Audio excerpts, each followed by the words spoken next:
বিশ্বনবী কাঁদতে কাঁদতে মাথা তুলবেন, বলবেন আল্লাহ, দুনিয়াতে সব নবীরা স্পেশাল দোয়া করেছে, আমি করি নাই, এবার আমি আমার স্পেশাল দোয়াটা করতে চাই, আপনি কবুল করবেন কিনা বলেন। আল্লাহ বলবেন, নবী কি আপনার দোয়া বলেন?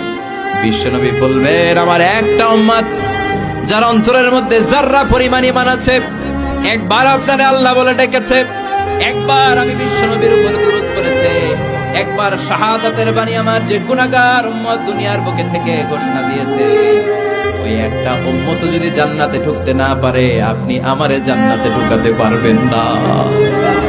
আল্লাহ বলবেন, সাল তুতা, সাল সাল তুতা, ওয়াশফা তুশাফা, শাফাত করেন নবী করেন, যার জন্য দোয়া করবেন আমি কবুল করে নেব। দুনিয়াতে বিশ্বনবী কম কষ্ট সহ্য করে নাই। 3 বছর শিয়াবে আবি তালেবে জেল খেটেছে। কয় বছর? দুর্ভিক্ষের বছরগুলোতে বিশ্বনবীর পেটে দানা পানি ছিল না।